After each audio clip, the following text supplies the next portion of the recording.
नमस्कार दोस्तों। चुनौतियां चुनौतियां जीवन को रोचक बनाती हैं और उन चुनौतियों पर विजय पाने से आदमी का जीवन सार्थक बनता है। यदि आप गांव से हैं, कम पढ़े लिखे हैं या साधारण पढ़े लिखे हैं और बहुत अच्छे पढ़े लिखे हैं, तो भी आज मैं आपको 3 बिजनेस आइडियाज बताऊंगा। उन 3 बिजनेस आइडियाज में से आप कोई भी एक बिजनेस अभी कर लेना चाहिए आपको। यदि आप बेरोजगार हैं, आपके पास कोई काम नहीं है, सर्विस के लिए घूमते घूमते चक्कर काटते काटते आप थक चुके हैं, तो इस वीडियो में मेरा 7 से 8 मिनट का टाइम दीजिए और अपने जीवन को सार्थक बनाने की कोशिश कीजिए। देखिए दोस्तों, आज के जमाने में कमा के खाना सिखाना बहुत अच्छी कला है। यदि किसी को तजुर्बा है और वो आपको कुछ कमा के खाने के लायक बनाता है या सिखाता है, तो उससे बढ़िया बात मेरी समझ में कोई हो नहीं सकती।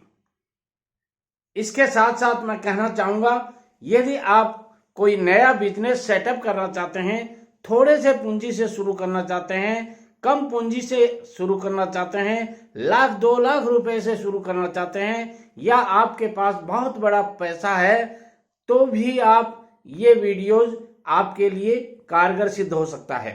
इस वीडियोज में मैं वो बातें आपको बताऊंगा जो बातें आपने सोची समझी होती हैं, मगर उसके बाद भी जब आदमी किंग कर्तव्य विमूढ़ हो जाता है, जब समझ में नहीं आता है क्या करूं, कैसे करूं, कौन सा बिजनेस करूं, उस समय ये बातें आपके लिए बहुत महत्वपूर्ण रहेंगी।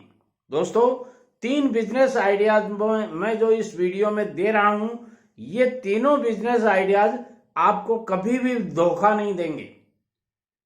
कभी भी आपको फेल होने की कोई गुंजाइश नहीं है। इन 3 बिजनेस आइडियाज में मैं वो बातें आपको बताऊंगा जो आपको वास्तव में जचेंगी और आप मान जाएंगे कि वास्तव में ये बातें सही हैं। देखिए, जीवन जीने के लिए आदमी को 3 चीजों की जरूरत होती है और उन 3 चीजों में से पहली चीज होती है रोटी, ब्रेड, खाना। ये बहुत जरूरी है आदमी को। आदमी पानी पिए बिना बहुत लंबा नहीं जी सकता, खाना खाए बिना बहुत लंबा नहीं जी सकता। इसलिए आदमी को दिन में 2 से 4 बार खाना खाना बहुत जरूरी हो जाता है।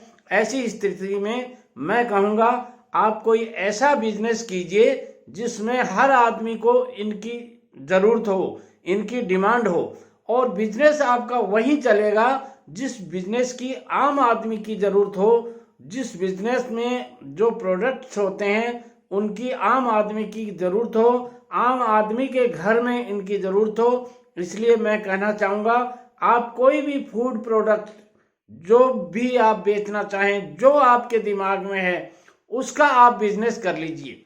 आप फूड ग्रेन का बिजनेस कर सकते हैं, अनाज दाने का जिसको बिजनेस अपन बोलते हैं उसका कर सकते हैं। आप गेहूं, ग्वार, मोठ, बाजरा जो भी बेचना चाहें वो बेच सकते हैं। रिटेल में कर सकते हैं, होलसेल में कर सकते हैं। इसके साथ साथ आप कोई जनरल स्टोर खोल सकते हैं जिसमें एक नहीं हजारों आइटम खाने पीने के होते हैं। तो ऐसी स्थिति में ये बिजनेस आपके बहुत चलेंगे। कुछ लोग इनको जनरल स्टोर का नाम दे देते हैं, कुछ लोग इनको खाने पीने के सामान का ग्रोसरी आइटम बोल देते हैं। जो भी आपके जचे, आप इनमें से एक बिजनेस कर लीजिए जो आपके जचे, और ये बिजनेस खूब चलेंगे। सुबह 6 बजे से लेके, दुकान का टाइम आपका चाहे 8 बजे का है, मगर ग्राहक आपके पास 6 बजे 7 बजे से ही आने शुरू हो जाते हैं, क्योंकि आदमी को उठते ही कुछ न कुछ खाने की जरूरत होती है, चाहे वो बिस्किट लेवे, चाहे ब्रेड लेवे, या कोई और आइटम लेवे। तो ऐसी स्थिति में आप अपने घर के आसपास ये बिजनेस खोल सकते हैं। आपके घर में यदि रोड साइड पर आपका मकान है, तो आप रोड साइड पर एक छोटी सी दुकान, जो कोई कमरा बना हुआ है, उसी कमरे में शुरुआत कर दीजिए। क्योंकि आपके पास, मैं समझता हूँ, बेरोजगार आदमी के पास में फंड्स की अवेलेबिलिटी नहीं होती है, पैसों की अवेलेबिलिटी नहीं होती है, इन्वेस्टमेंट बहुत सोच समझ के करना पड़ता है। और मैं ये भी कहूँगा आपको कि थोड़े से शुरू कीजिए। आप 1,50,000 रुपये, यदि आपका 5 लाख रुपए लगाने की कैपेसिटी है तो शुरुआत में मैं कहूँगा आप 1 लाख रुपए लगा करके ये बिजनेस कर लीजिए। जो मैंने आपको बताया है इस वीडियो में, इनमें से कोई भी एक बिजनेस जो आपके जस्ता हो वो कर लीजिए। मैं कहता हूँ, गारंटी के साथ कहता हूँ, आप एक साधारण नौकरी से अच्छा पैसा कमाएंगे। दूसरा बिजनेस जो मैंने मानव जीवन की 3 मूलभूत आवश्यकताओं में से बताया था, पहला बताया था रोटी, इसका बिजनेस हो ही गया। अब बात आती है कपड़ा।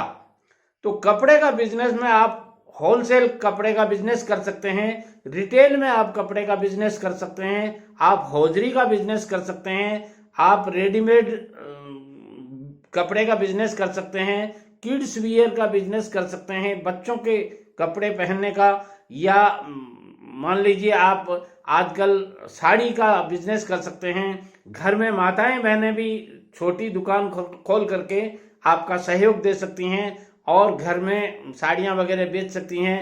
आजकल लेगी कुर्ता वगैरह ये सब बहुत चलता है। पुरुष लड़कों के आइटम्स भी खूब चलते हैं। रेडीमेड कपड़े पहनने का आजकल शौक और फैशन हो गया है। और एक बात कहूँगा, क्योंकि सिलाई इतनी महंगी हो गई है कि एक बुशर्ट जो मैंने पहन रखी है, ऐसी बुशर्ट हम लोग सिला करके पहनते हैं, मगर इनकी सिलाई इतनी लग जाती है, आप ताज्जुब करोगे कि उस सिलाई के अंदर आजकल रेडीमेड बुशर्ट मिल जाती है। तो मैं कहूँगा आप इस तरह की कोई भी एक दुकान कर लीजिए जिसमें थोड़ा सा पैसा लगा करके कर लीजिए, गली मोहल्ले में कर लीजिए। यदि आपकी जेब अलाउ करती है तो आप मार्केट में कर सकते हैं, और आपके पास ज़्यादा पैसे हैं तो बड़ा शोरूम खोल सकते हैं। मगर मैं कहूँगा कि जो भी बिजनेस करें उसमें आपको वर्क नॉलेज होना बहुत ज़रूरी है, काम की जानकारी होनी बहुत ज़रूरी है। किसी भी तरह का आप बिजनेस करें उसमें आपको काम की जानकारी होनी बहुत ज़रूरी है। अब बात आती है तीसरी, रोटी, कपड़ा, और तीसरा होता है मकान। मकान बनाने के लिए किसी न किसी ठेकेदार की ज़रूरत होती है।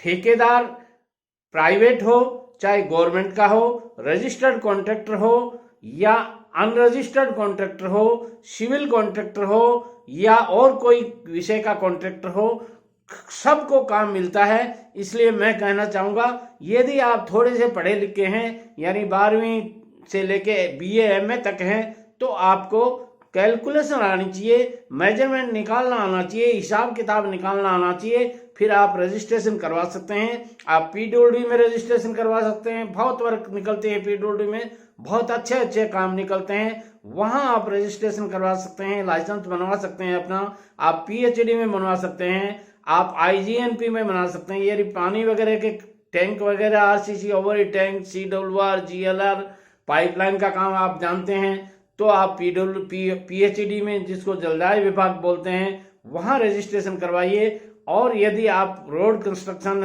के या बिल्डिंग कंस्ट्रक्शन के काम के जानकार हैं तो वहाँ आप PWD में रजिस्ट्रेशन करवा लीजिए। यदि आप इंदिरा गांधी नहर परियोजना से संबंधित कोई काम जानते हैं, जैसे एक्सकेवेशन का काम है, वो PCC वगैरह का काम है, टाइल्स वगैरह का काम है, तो ये इस तरह नहर के काम जानते हैं, आपके पास यदि कोई ट्रैक्टर वगैरह हैं, ट्रक वगैरह हैं, तो आपको IGNP में रजिस्ट्रेशन करवा लेना चाहिए। और रजिस्ट्रेशन कैसे करवाया जाता है, ठेकेदारी का रजिस्ट्रेशन कैसा होता है, ये सारी बातें मैंने अपनी channel SN Sharma motivational speaker YouTube पे जाइए, सर्च कर लीजिए, सब्सक्राइब कर बेल आइकन को दबा दीजिए, ताकि आने वाले हर वीडियो का नोटिफिकेशन सबसे पहले घर बैठे आपको मिले। उन वीडियोज में मेरे प्लेलिस्ट में जाइए आप, और प्लेलिस्ट में मैंने काफ़ी वीडियो जैसे बना रखे हैं कि ठेकेदार कैसे बने, ठेकेदारी कैसे की जा सकती है, ठेकेदारी कैसे सीखी जा सकती है, वर्क नॉलेज कहाँ से गोट किया जा सकता है, ठेकेदार रोज कब खाते हैं, ठेकेदार कितना रुपया कमाते हैं। इस तरह के मैंने 500 प्लस वीडियोज बना रखे हैं जो केवल और केवल ठेकेदारी में हैं। टोटल मेरी चैनल पे आपको 800 प्लस वीडियोज मिलेंगे, जिसमें 50% वीडियोज ठेकेदारी से संबंधित हैं और 50% वीडियोज उन लोगों के लिए समर्पित हैं जो लोग ठेकेदारी नहीं कर सकते क्योंकि उनके पास फंड्स की अवेलेबिलिटी नहीं होती है, पैसा नहीं होता है, इतने वो इस वर्क के जानकार नहीं होते हैं, तो ऐसी स्थिति में उनको छोटे बिजनेस करने पड़ते हैं। तो सभी का ध्यान रखते हुए मैंने चैनल में बहुत से वीडियो समाहित किए हैं, आप उनका लाभ ले सकते हैं। वीडियो पसंद आता है लाइक शेयर और कमेंट करें। एक कमेंट जरूर करें इस वीडियो के बारे में कि इस वीडियो में आपको कौन सा वर्क अच्छा लगा, सबसे अच्छा कौन सा लगा, या आप प्रेजेंट में कौन सा वर्क कर रहे हैं, कौन सा काम कर रहे हैं, किस टाइप का काम कर रहे हैं, कितना बड़ा कर रहे हैं, शहर में कर रहे हैं या गांव में कर रहे हैं, जरूर बताइएगा। नमस्कार।